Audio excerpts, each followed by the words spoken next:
Résumé du livre Tout le monde n'a pas eu la chance de rater ses études d'Olivier Roland. Olivier Roland est un infopreneur. Il a bâti un business sur le web qui lui permet de voyager 6 mois par an. Son livre est une mine d'or pour ceux qui l'appellent les rebelles intelligents. Les rebelles intelligents sont les personnes qui envisagent de réussir en dehors du système en créant par exemple une entreprise au service de leur vie. Dans son ouvrage, il explique dans un premier temps les dérives du système éducatif français et les façons de les déjouer. Dans un second temps, il partage ses conseils pour créer un business sur le web à temps partiel et en minimisant les risques. Il étaye ses propos avec des exemples de création d'entreprises à succès telles qu'Amazon, YouTube, Tesla, mais aussi avec des retours d'expérience d'auto-entrepreneurs. Il s'appuie également sur de nombreuses études scientifiques. Pour résumer son livre, j'ai choisi de découper ma synthèse en 2 vidéos. Cette première vidéo présentera 3 principes incontournables pour réussir, ainsi que des techniques pour s'auto-éduquer tout au long de sa vie. Dans la seconde vidéo, je partagerai des conseils et des astuces que propose Olivier Roland pour créer intelligemment son propre business. C'est parti! Commençons par 3 principes incontournables pour réussir. Le premier principe est d'être un bon sceptique. L'auteur entend par là qu'il faut tester soi-même les choses avant de les juger. Par exemple, si l'un vante les mérites d'une méthode miracle, le rebelle intelligent va chercher à vérifier par lui-même si la méthode fonctionne. Le deuxième principe est d'utiliser les meilleures méthodes. Dans tous les domaines, il existe des méthodes meilleures que les autres. Par exemple, dans la discipline du saut en hauteur, la technique du saut dorsal donne de meilleurs résultats. Dans le monde professionnel, un mail est souvent plus efficace qu'un courrier papier. Bref, dans tous les domaines, il existe des méthodes et des outils plus performants. Un rebelle intelligent doit être capable de les détecter et de les utiliser. Le troisième principe est de s'appuyer sur le principe de Pareto, autrement appelé la loi 20-80. 20% des pays du monde se partagent 80% des richesses. 20% des clients représentent 80% du chiffre d'affaires d'une entreprise.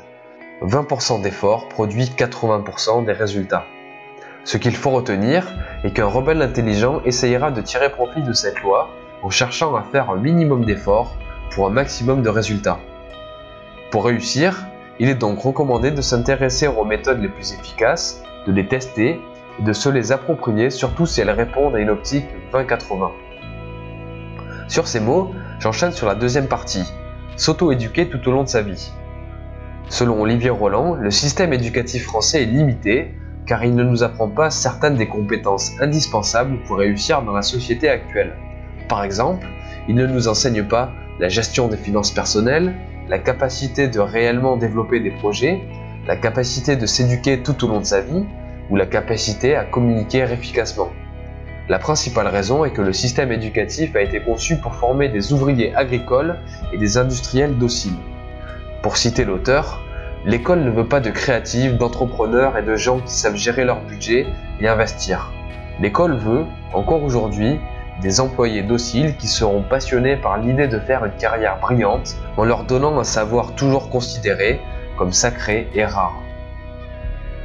De son côté, Olivier Roland considère que l'esprit critique, l'indépendance, la créativité, le fait de savoir définir des objectifs et de mettre en place des actions pour les atteindre sont des compétences qui permettent d'accéder au succès. Il ajoute même que ceux qui ne savent pas apprendre tout au long de leur vie, ceux qui ne parlent pas l'anglais et ceux qui ne maîtrisent pas les bases de l'informatique seront les nouveaux analphabètes de demain. Pour pallier aux limites du système éducatif, l'auteur propose des actions 20-80 pour s'auto-éduquer tout au long de sa vie. Son premier conseil est de développer son QI. Voici un condensé des actions concrètes qu'il propose. Entreprendre une diète médiatique afin de gagner du temps et ne pas gaver son cerveau de mauvaise graisse. Méditer pour développer sa volonté et sa concentration. Faire du sport et dormir suffisamment pour augmenter son énergie. Utiliser la gamification et des méthodes de mémorisation pour apprendre efficacement. Utiliser le dual and back pour booster son intelligence.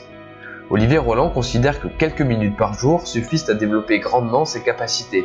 Il conseille par exemple de faire 7 minutes de sport en suivant le 7 minute workout, d'effectuer une séance de méditation de 5 minutes tous les jours et de faire 10 minutes d'exercices cérébraux par jour sur une application comme Lumosity.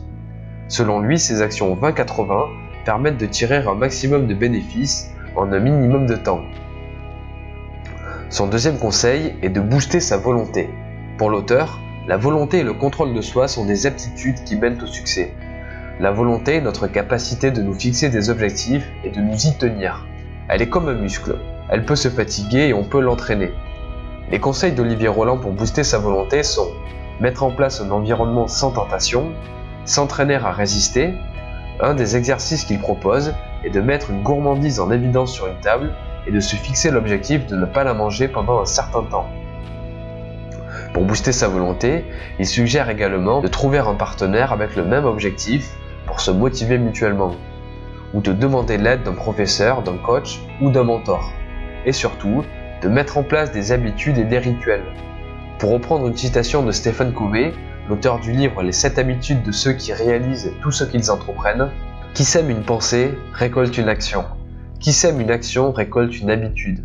Qui sème une habitude récolte un caractère. Qui sème un caractère récolte un destin. Pour mettre en place une habitude, il existe par exemple le test des 30 jours qui a été popularisé par Steve Pavlina.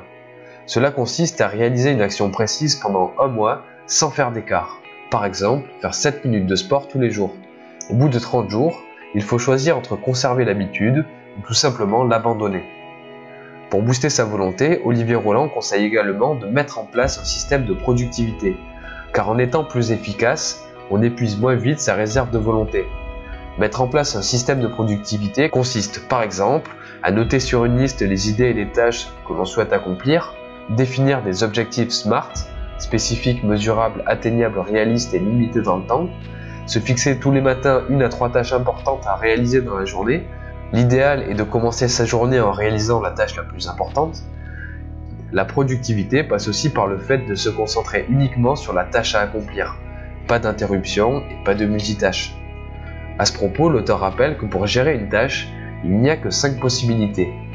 La supprimer, la faire, la déléguer, la classer ou la planifier. En plus de booster sa volonté et de développer son QI, l'auteur conseille d'apprendre à apprendre. Pour cela, il suggère de prendre 30 secondes pour noter l'essentiel après avoir terminé un cours, une conférence, une vidéo ou un livre, d'essayer de privilégier une pratique modérée mais régulière plutôt qu'intense mais inégale. Mieux vaut 5 minutes par jour qu'une heure une fois par semaine. Enseigner ou tenir un blog. En effet, le fait de transmettre impose à l'enseignant de maîtriser les notions qu'il partage. Un des moyens les plus efficaces d'apprendre est le fait d'apprendre en faisant. Pour cela, l'auteur propose de se lancer dans un projet en rapport avec le sujet pour lequel on souhaite monter en compétence. L'auteur conseille également de lire. Pour reprendre une citation de Jim Rohn, conférencier et auteur, « Les gens qui réussissent ont des bibliothèques. Les autres ont de grands écrans de télévision. » Apprendre efficacement peut aussi passer par le fait de participer à des formations professionnelles, les cours du soir, des formations en ligne. Il y a aussi le fait de discuter avec les autres, et notamment ceux qui sont plus expérimentés. Voilà pour cette première partie. Dans la prochaine vidéo, nous verrons des conseils et des astuces pour créer intelligemment son propre business à temps partiel et en limitant le risque. Avant de terminer, prenons 10 secondes pour synthétiser les éléments abordés dans cette première partie. Premièrement, les rebelles intelligents s'appuient sur 3 principes pour accéder au succès. Être un bon sceptique, utiliser les meilleures méthodes et s'appuyer sur le principe de Pareto. Et deuxièmement, et du fait que le système éducatif ne nous enseigne pas toutes les compétences indispensables pour réussir, il est primordial de s'auto-éduquer tout au long de sa vie.